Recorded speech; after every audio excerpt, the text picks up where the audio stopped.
All right, welcome back, ladies and gentlemen, to the Chupacabra's lair. I'm your host, Larry, and we're back for some more Ludum Dare number 40 action with the Game Jam theme of the more you have of it, the worse it is.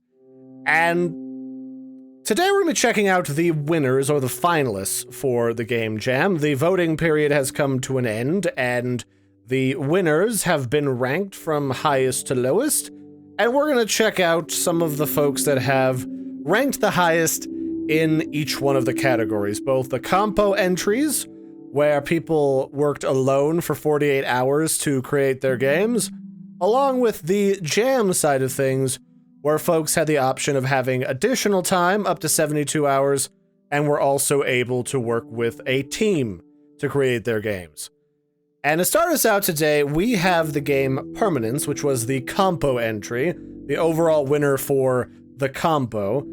And it's a game made by Stephen J. Miller, and it's all about how memories are kind of manipulatable. They kind of change over time with our experiences with the world and our experiences with people who may have been involved with that event. So we're going to jump in here and see what it's all about.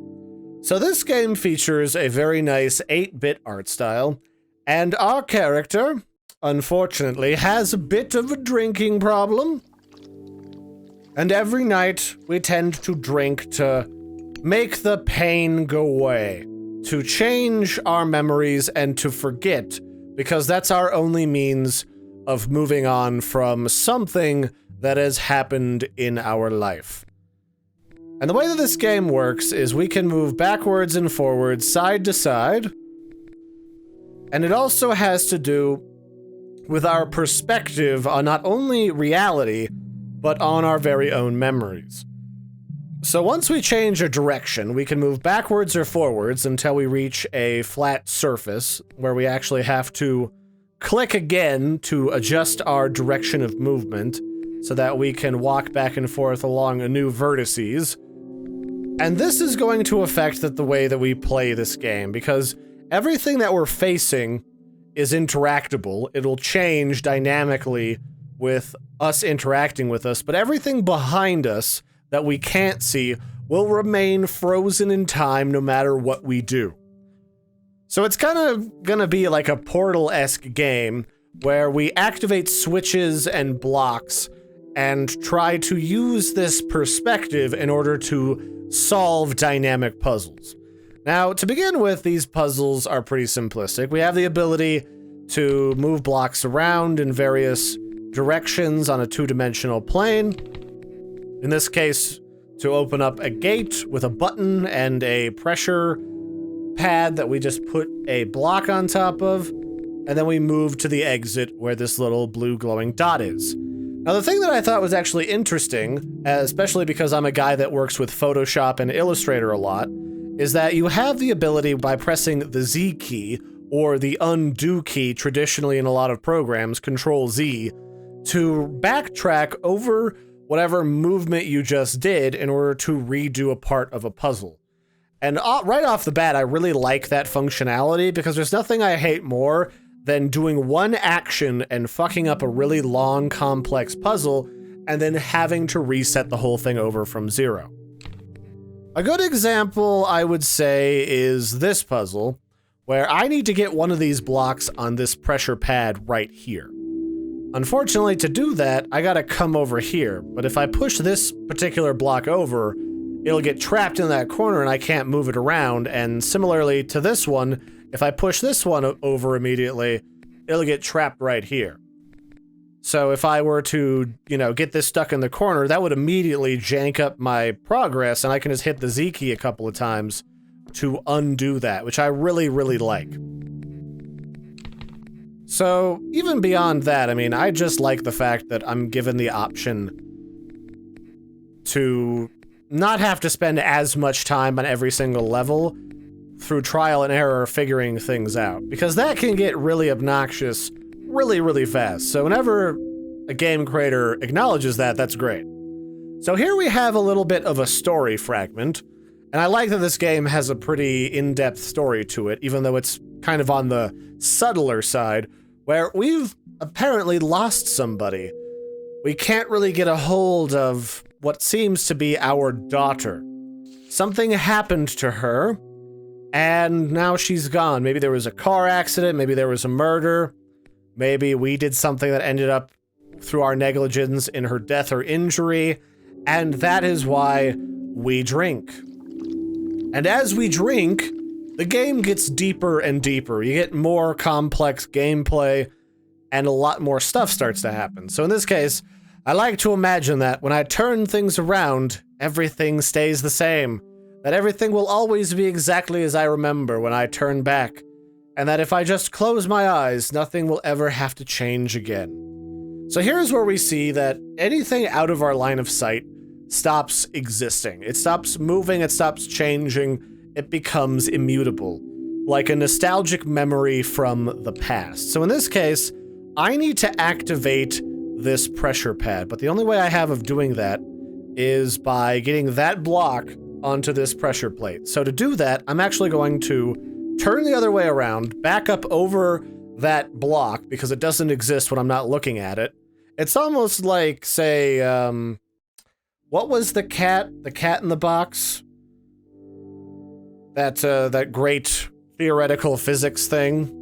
Dr. Schrodinger's cat. It's kind of like that. When you don't see something, it both simultaneously exists and doesn't exist at the same time.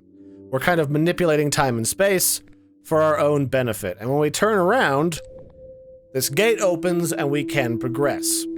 But what's this? This particular button, it's not going to let us move around. We're going to have to look the other way. And when we look the other way, it locks that gate in place so that it's down as we've looked or stepped on that button and looked away so that we can pass over it. And this is actually really cool. It's using your, maybe not directly forced perspective to control the game, but it also allows you to kind of almost in like a Portal-like fashion control the game by how you perceive it from the perspective of the in-game character, which I think is actually pretty darn cool. And I like where this game is going. I like that it's got a story to it that you can really relate to. All of that stuff.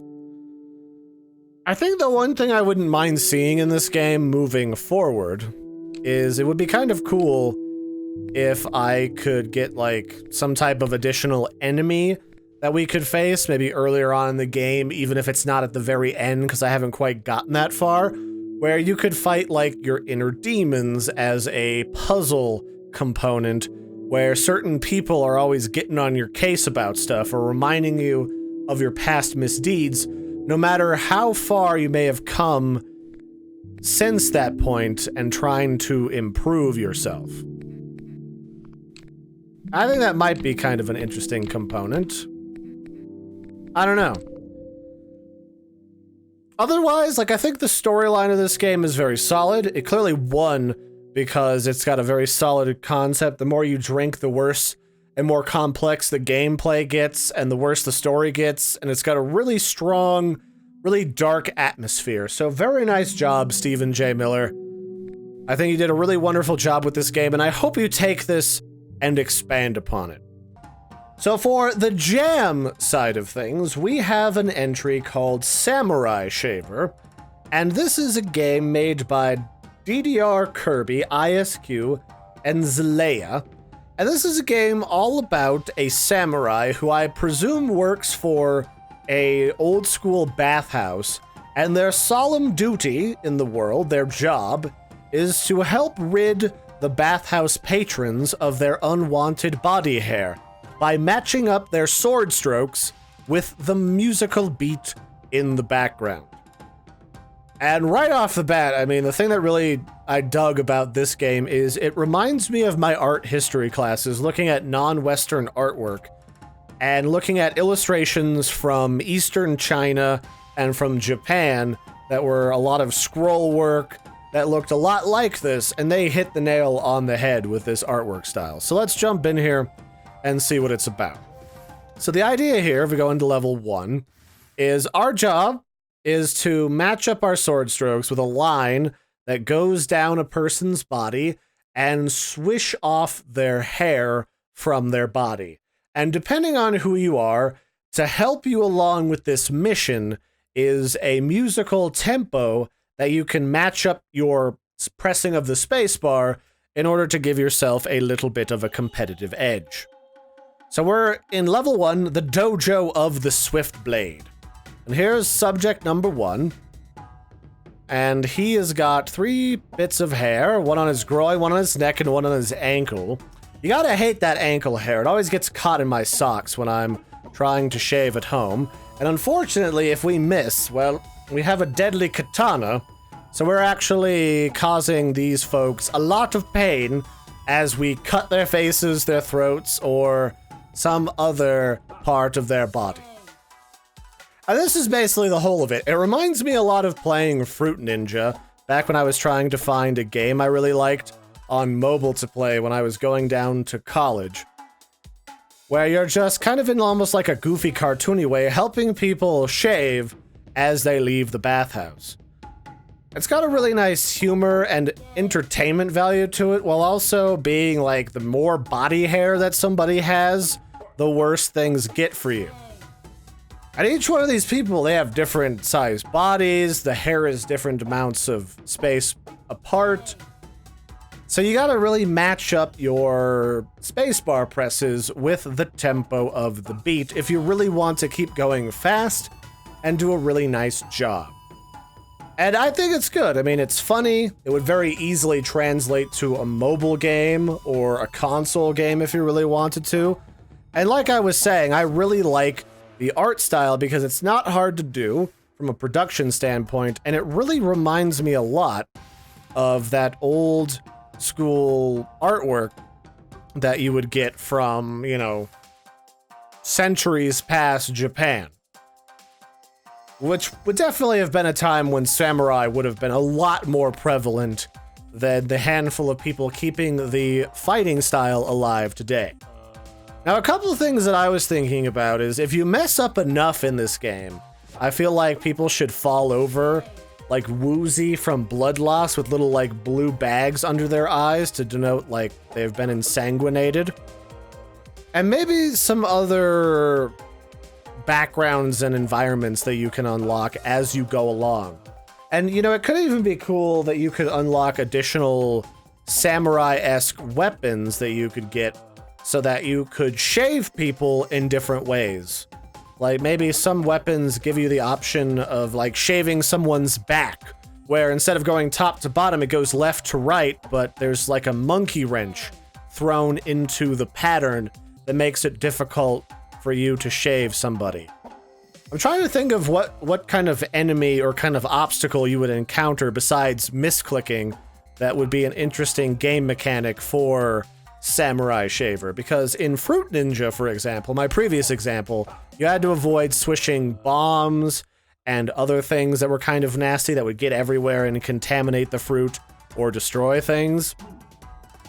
In here, maybe it could be like you can't pop their acne with your sword because that would just be a messy, garbly nightmare.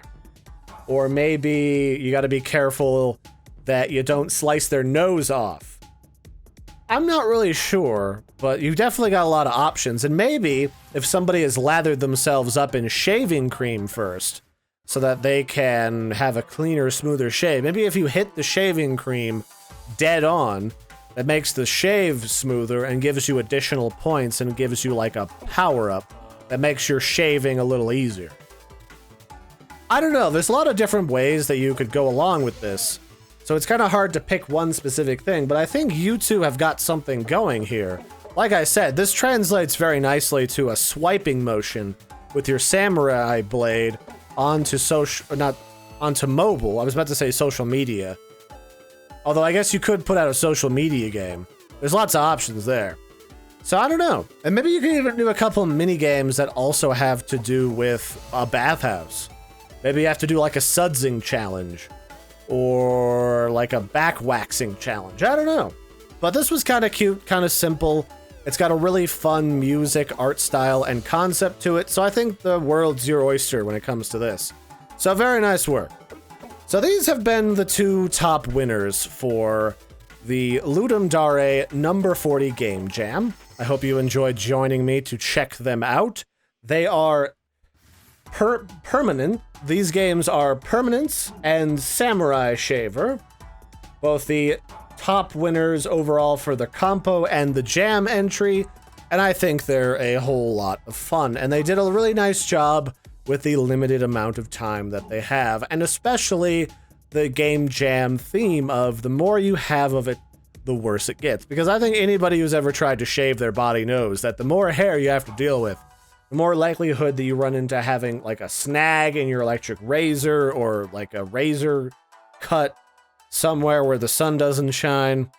And with Permanence, I mean, dark memories, dark thoughts, and personal bad experiences are always something that the more you have of that, the worse it can get, especially when alcohol is involved. So nice job, folks. Really cool stuff. I'm going to continue to make videos about Ludum Dare number 40 moving forward. Thanks for submitting these games and, you know, putting them out there to get voted on, because I'm going to be running through some more of the winners list. And I'll catch you guys and gals next time. Have a good one, everybody. The links to these games are in the video description below if you want to play them, and I will catch you next time. Bye!